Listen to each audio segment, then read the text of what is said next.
Hello, c'est Guillaume, ingénieur en finance de marché. Alors, grosse vidéo à charge aujourd'hui, je vais te partager où sont les pièges et les coups cachés sur les ETF et comment les éviter. Je vais t'expliquer pourquoi je pense qu'une partie significative d'investisseurs informés devrait avoir une stratégie d'investissement sur actions basée sur des fondamentaux solides et garder une très faible proportion en ETF dans leur portefeuille. Alors les ETF, Exchange Trade Funds, c'est en théorie un instrument financier pour reproduire la performance d'un indice. On peut voir ça comme une solution de facilité présentée pour séduire les débutants.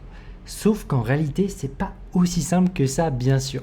C'est pour ça aujourd'hui, là, je vais te partager ma méthode imparable pour savoir si une stratégie ETF ou action serait plus intéressante dans ton cas. Alors les ETF pour moi c'est un très bon outil de benchmark. Alors un benchmark, qu'est-ce que ça veut dire? Dit autrement, pour moi les ETF c'est un très bon outil de référentiel pour son portefeuille action. Alors pour s'en convaincre, moi j'ai une méthode imparable que j'ai appliquée depuis assez longtemps, depuis que j'ai débuté la finance il y a plus de 10 ans, en me créant deux portefeuilles, un ETF et un action.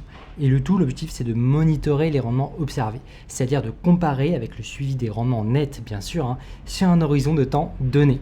Et tout ça pour faire un bilan de performance bien sûr. Du coup dans le cas où tu as une stratégie action par exemple, qui surperforme des ETF, ça pourrait t'indiquer que tu peux renforcer ta stratégie action.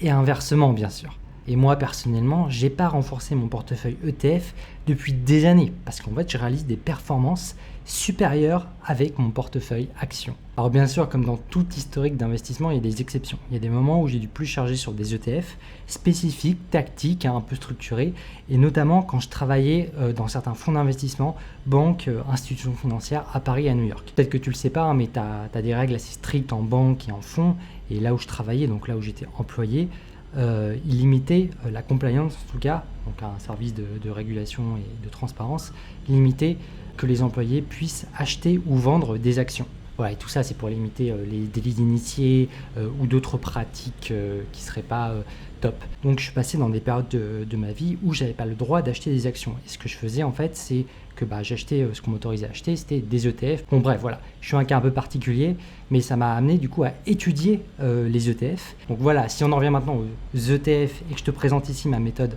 imparable, c'est la comparaison avec les données. Donc, moi, ce que je fais, c'est que je vais prendre deux exemples d'ETF là que je vais te présenter. Un que je vais juger plutôt médiocre, qui va répliquer un ETF américain, et un autre que je juge plutôt acceptable, qui va répliquer l'indice français, des grandes entreprises françaises du CAC 40, et acceptable du coup en termes de performance relative au sous-jacent. Donc voilà, dans la pratique, là, ce que j'ai fait pour cette vidéo, c'est que j'ai comparé la performance nette d'un ETF d'un abonné contre la performance en réel, en net aussi de son indice. Donc là, on va prendre le Lyxor PEA S&P 500 UCITS, un ETF capitalisant. Voilà, là je te mets l'ISIN là si tu veux regarder. Donc c'est un ETF qui a pour but de répliquer les performances du S&P 500, l'indice américain des 500 plus grandes capitalisations aux US. Et pour prendre une période de comparaison plutôt récente, on va prendre les 8 premiers mois, là on est le 11 septembre au moment où je tourne cette vidéo, je pense que je vais la publier aujourd'hui. Et voilà, 8 mois et 11 jours on va dire, puisque là on est le 11 septembre. Et ce que je fais en fait, c'est que je compare tout simplement ces performances-là. Et pour faire ça, vu que là on a un ETF qui est en euros, qui replique un indice qui est en points ou derrière des valeurs en dollars, on va aussi prendre le taux de change en compte, donc l'euro USD. On va aussi prendre en compte l'évolution de l'indice sans réinvestir les dividendes.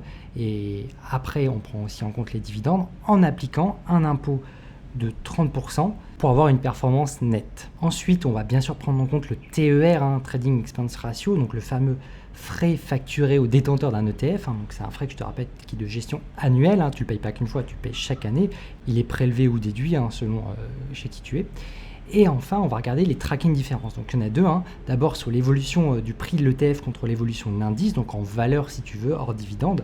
Et la deuxième tracking différence sur les dividendes, donc la différence de versement d'un ETF distribuant ou par accumulation, on peut calculer les deux, contre les dividendes que verseraient les sous-jacents d'un indice. Sachant qu'il y a des indices qui prennent plus ou moins une partie ou tout des dividendes. Donc ça complexifie légèrement l'analyse, mais voilà, là je l'ai faite pour toi.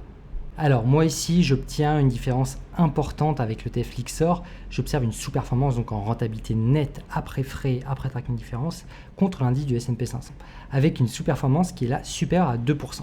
Donc l'ETF là fait 2% de moins que l'indice sur les 8 premiers mois et 11 jours de l'année 2023.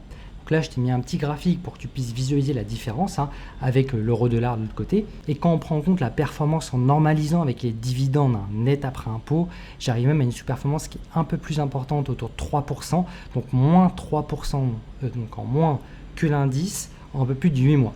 Donc voilà, là j'ai pris un exemple qui illustre une grosse différence. Et bien sûr, ce bilan, il n'est pas isolé à seulement cet ETF-là. Il y a d'autres ETF qui ont aussi de meilleurs résultats et d'autres qui ont des résultats encore pires.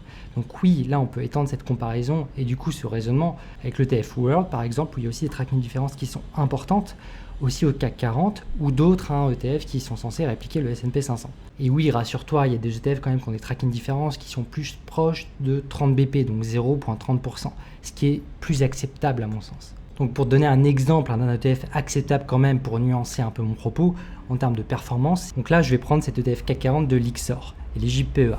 Et lui, il arrive carrément à maintenir une tracking différence à moins 0,31% sur les 8 premiers mois de 2023. Et certes, il y a un frein annuel de 0,25%, donc en gros, ça offre seulement un écart net à 0,56% par an, donc une légère sous-performance. Donc là, à mon sens, on peut voir cette sous-performance, donc ce demi% de moins par an contre l'indice, comme un bon équilibre pour certains profils et certains portefeuilles. Car oui, clairement, certains investisseurs voudraient mieux qu'ils sous-performent légèrement d'un demi pour cent de CAC 40 que plutôt d'essayer d'investir au petit bonheur la chance. Ça, c'est sûr. Donc voilà, ici, c'est un rappel que je fais que les solutions de facilité, comme les ETF et bien d'autres solutions de facilité qu'il y a dans le monde, en dehors de la finance aussi, il y a souvent un coût caché derrière, qu'il soit élevé ou faible, mais ce qui est important, c'est de pouvoir calculer et estimer ce coût. Alors qu'on entend souvent par mal d'investisseurs qui comparent seulement les TER, donc les frais annuels, voilà, on voit là que c'est pas à ça qu'il faut s'arrêter, que la meilleure façon de vérifier si un ETF sous-performe et de combien son indice, c'est tout simplement de calculer cette tracking différence nette, complète sur un horizon de temps donné. Et après, si on essaie de comprendre le fond du problème, moi ce que j'ai observé en échangeant avec certains d'entre vous, c'est que la plupart des investisseurs sur ETF, en fait, ne savent tout simplement pas calculer cette différence. Quand bien même il y en a certains qui sauraient la calculer, ils ne prennent pas le temps de le faire. Ou encore, il y a aussi des profils qui investissent les yeux fermés et qui n'ont même pas conscience qu'il y a un frein annuel. Ça, c'est encore d'autres types de profils. Et si dans ce cas-là, il n'y a pas de souci, c'est OK de faire des erreurs. Et le plus important, c'est de comprendre où ça a merdé et de se dire qu'est-ce que je dois faire pour m'améliorer. Et clairement, ici, je ne dis pas que les ETF, c'est pour personne. Non, je dis qu'il y a certains profils qui ne feraient pas mieux que moins 3 ou moins 0,5% l'indice. Donc là, ça peut s'entendre complètement d'avoir un portefeuille à 80-90% ETF, voire 100%. Là-dessus, c'est OK, vaut mieux ça qu'investir n'importe comment sans stratégie. Après, souvent, on entend l'argument que 90% des fonds managés sous-performent le S&P 500. Et là, attention, on parle ici de produits de fonds ouverts publiquement aux investisseurs. Et là, on ne compare pas avec des investisseurs qui ont des stratégies fondamentales, ou encore moins avec des stratégies de prop trading, donc des stratégies de trading propriétaire fermées. Et d'ailleurs, pour la petite anecdote là, que je vais te partager, moi ça m'est arrivé de travailler en tant que trader algo pour des stratégies fermées au public de certains fonds, donc des stratégies qui surperforment leur indice de référence depuis plus de 25 ans quand même, sans aucune exception, donc il n'y a pas une seule année où ça ne l'a pas fait. Donc une surperformance qui est validée en production chaque année pendant 25 ans. Et ce, quel que soient les temps de crise, de crash ou boom économique. Donc voilà, sache que ça existe, des stratégies privées qui surperforment très bien, et que réduire les professionnels avec une étude sur les fonds managés aux US, c'est un raccourci que font certains, qui je pense qu'il ne faut pas généraliser à toutes les structures d'investissement. Et pour donner du détail, si jamais il y a des pros qui regardent, on parle d'un Sharpe ratio ici supérieur à 3 en production, et voire plus dans certaines conditions et stratégies.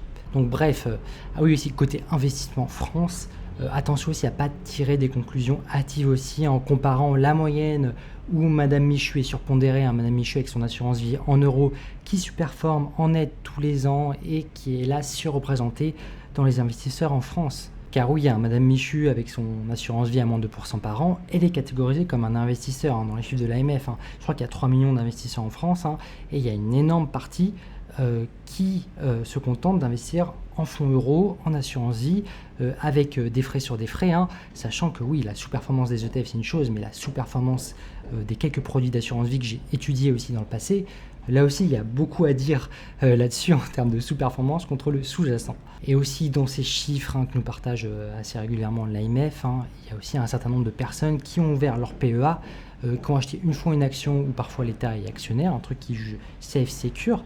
Mais historiquement, des actions comme Engie, Orange, historiquement aussi EDF, ont sous-performé le CAC 40. Et ce qui fait en fait que se comparer à un ensemble de personnes qui ont des stratégies qui sont pour moi des absences de stratégie et juste acheter bête et méchante ce que recommande le banquier retail, pour moi, c'est pas un bon référentiel de comparaison. Donc pour moi, pour les investisseurs informés, et si tu regardes mes vidéos actions, je pense que tu fais partie de ces gens qui réfléchissent avec les fondamentaux, le concret de ce que fait la boîte comme bénéfice.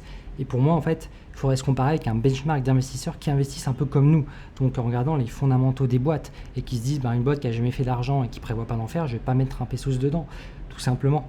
Donc bref, la leçon d'aller à la source, d'exercer son esprit critique quand on lit des études, et pour toutes les solutions qui sont à notre portée, essayer de faire des choix informés et pragmatiques, ça c'est possible. Ouais, c'est pour ça que moi je suis convaincu qu'à ton niveau, la meilleure approche, c'est une approche de comparaison par à donner entre ton portefeuille d'ETF de référence, que tu peux simuler aussi. Tu n'es pas obligé tout de suite de partir avec 50% ETF, tu peux aussi simuler à 50% ETF et 50% actions.